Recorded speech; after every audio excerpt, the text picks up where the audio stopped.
قل إن كنتم تحبون الله فاتبعوني يحببكم الله ويغفر لكم ذنوبكم والله غفور رحيم.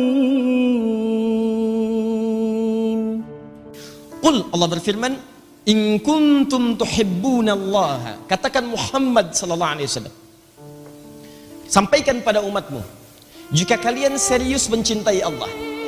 Jadi ada kalimat begini, in tuhibbunallah, bisa nunnya dibuang, in tuhibbullah. Ada kalimat menggunakan kuntum di awalnya, kana wa akhawatuha, in kuntum tuhibbunallah. Kalau kuntumnya dibuang, in tuhibbullaha atau in tuhibbunallaha. Kalau innya kemudian syaratnya dihilangkan fungsinya, in tuhibbunallaha, maka kalimatnya hanya berarti begini, jika kalian mencintai Allah. Tapi kalau menggunakan kuntum, in kuntum tuhibbunallah, maka berubah artinya, jika kalian benar-benar serius mencintai Allah. Oh, lihat kalimatnya ya. Karena kata kana wa akhawatuha kalau masuk kepada fi'il mudhari setelahnya itu li'ifadati taukid, untuk menguatkan sesuatu. Kata Allah, kalau kalian serius mencintai Allah. Jadi kalau yang cinta itu banyak, tapi yang serius gak banyak. Coba tanyakan kepada setiap lisan orang-orang yang mengatakan muslim atau bahkan mengatakan dirinya beriman, tanyakan, cinta Allah enggak? Cinta. Preman muslim tanya, cinta Allah enggak? Cinta. Tapi kelakuan tidak menunjukkan itu. Tanya seorang yang bermaksiat, cinta Allah enggak? Cinta. Tapi apa yang ia lakukan menyalahi apa yang dia ungkapkan. Jadi kalau ditanya cinta, semua cinta. Dan cinta itu kan butuh pembuktian. Saya sering katakan, di antara bagian dalam kehidupan yang butuh pembuktian adalah cinta. Jadi ketika seorang ayah mencintai anaknya, apa buktinya? Dia sayangnya anaknya.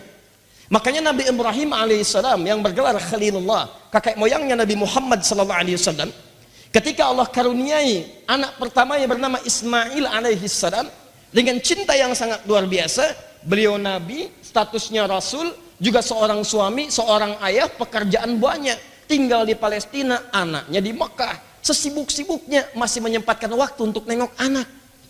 Datang Pak jalan ke Mekah, jalan kaki, Anda bayangkan. Kenapa jalan Ustadz? Ya karena pesawat belum ada, motor nggak ada, makanya disebut dengan Ibrahim. Bahasa Aramaik mengatakan sang penyeberang. Tapi ada yang mengatakan diambil dari bahasa Arab, Abun Rahim, bapak yang punya nilai kasih luar biasa, masih ditengok. Makanya semua cinta butuh pembuktian. Karena itu sering saya ungkapkan kalimat ini, para akhwat yang belum menikah, jika ada laki-laki mengatakan saya mencintaimu, jangan terlampau kemudian diseriusi, apalagi dibikin status. Ternyata dia serius ya? Tidak. Itu hanya ungkapan kata-kata. Tegaskan pada lisannya, buktikan cintamu dengan menuliskan namaku di buku nikah kita.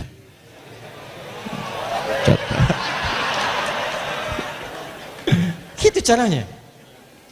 Sampai Anda punya BPKB, buku pernikahan kita berdua. Ya, halo. Jadi setiap cinta itu butuh pembuktian. Makanya kata Allah, kalau kalian serius mencintai saya, katakan Muhammad pada umatmu. Kalau mereka serius, buktikan. Apa buktinya? Fattabi'uni. Ikuti semua tuntunan Nabi. Makanya Allahu Akbar. Silakan bandingkan dengan kepercayaan Nabi. Saya sudah teliti. Saya kumpulkan berbagai referensi. Tidak pernah ada tuntunan kehidupan yang paling komplit kecuali dalam Islam. Dicontohkan dari bangun tidur sampai tidur lagi. Ada Pak, Bu, silahkan cek. Dan Nabi tuntunkan itu, ada semuanya. Dirangkum di kitab-kitab hadis ada. Petunjuk umumnya dalam Al-Quran. Tafsir detailnya dalam hadis. Silahkan cek. Demi Allah saya katakan, tidak pernah ada tuntunan dalam kepercayaan manapun kecuali di dinul Islam. Tuntunan hidup yang paripurna dari bangun tidur sampai tidur lagi. Wujudnya dalam bentuk doa, bahkan langsung tuntunannya. Dari mulai bangun tidur, Abu Dawud nomor hadis 1369, bangunnya aja diatur. Ya kata Ibnu Abbas radhiyallahu taala anhuma, kana Rasulullah sallallahu alaihi wasallam idza qadha min naumihi fajalasa wa masaha bi yadihi min athari naumihi faqara khawatim surah Ali Imran. Ya, adalah kebiasaan Nabi sallallahu alaihi wasallam kalau bangun dari tidurnya, maka beliau duduk sebentar terlebih dahulu sampai keadaannya sadar. Ya, kemudian menghilangkan bekas ngantuknya, mengusap dengan tangannya, hilang bekas ngantuknya. Baru setelah itu membaca penutup surah Ali Imran, 11 ayat terakhir. 11 ayat terakhir. Baru disambung kemudian di Al-Bukhari nomor hadis 181. Riwayat Jundub bin Junadah, dikenal dengan Abu Dzar Al-Ghifari, membaca doa alhamdulillahilladzi ahyana ba'da ma amatana wa ilaihin nusyur. Thumma dhahaba ila shinin mu'allaqah, pergi ke tempat tertutup fatawadda, kemudian beliau berwudu. Thumma dhahaba ila musallahu, kemudian pergi ke tempat salatnya, baru menunaikan salatnya. Aku berdiri di belakangnya, maka Rasulullah menarik aku sampai sejajar dengannya. Kemudian kami salat dengan rakaat dua, baru satu. Gitu. Hadis Nabi. Tuh. Tuh. Bingung saya. Sudah. Ya.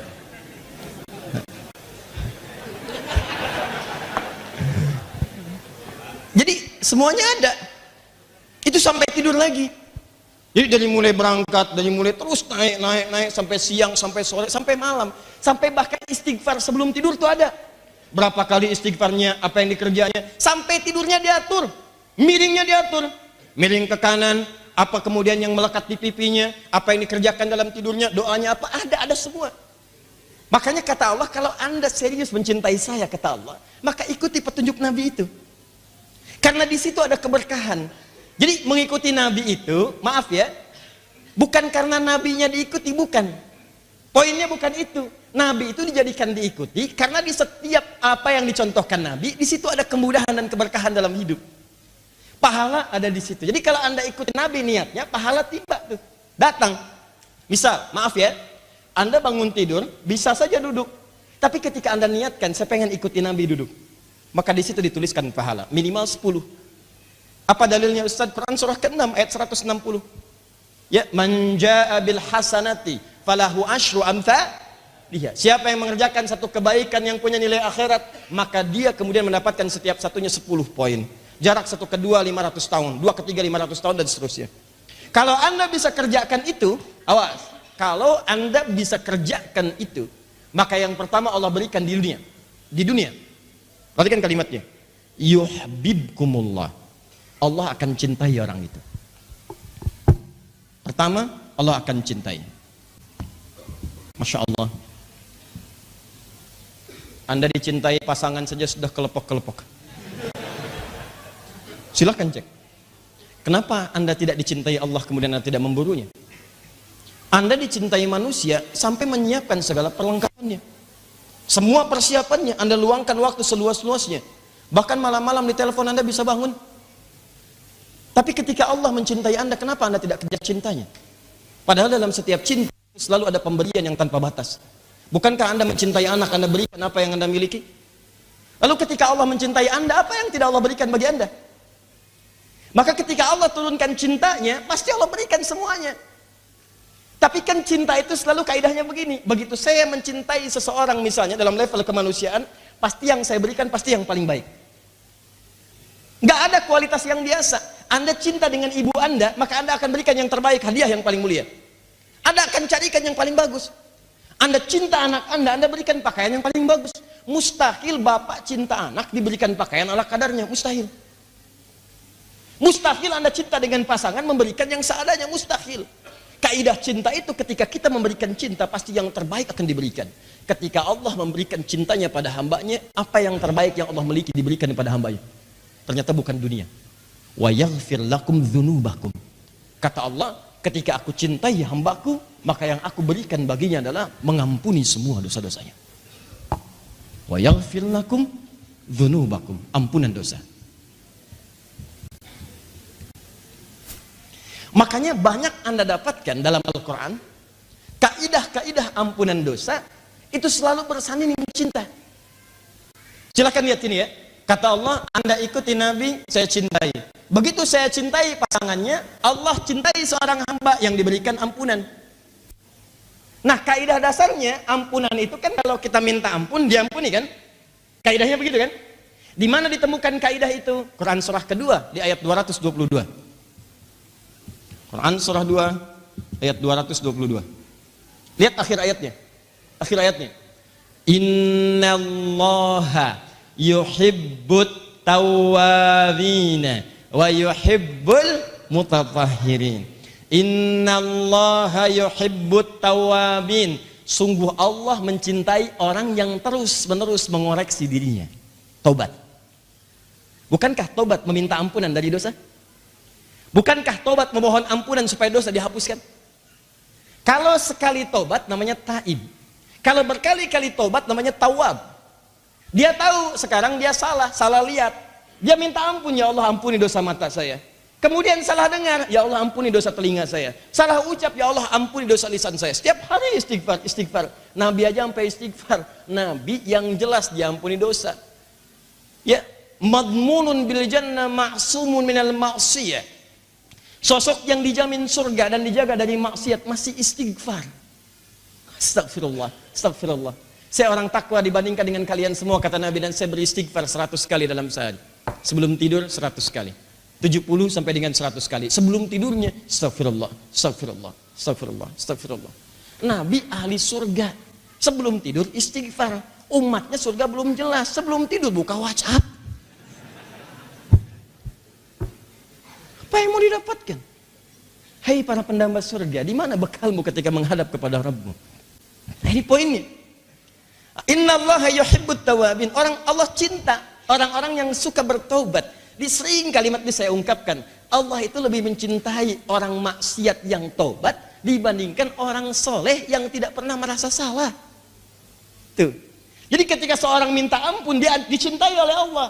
Dan ketika dia mendapat ampunan Allah, itulah orang yang sangat dicintai oleh Allah. Tanda pertama cinta Allah bukan memberikan dunia, tapi ampunan dari dosa. Rabbin fa'ana bima alamtana, Rabbi alimna alladhi yanfa'una, nabi ta'allumi wa tawassalna bita'limi, antarzuqanal wasi'a wa antarzuqanal amana.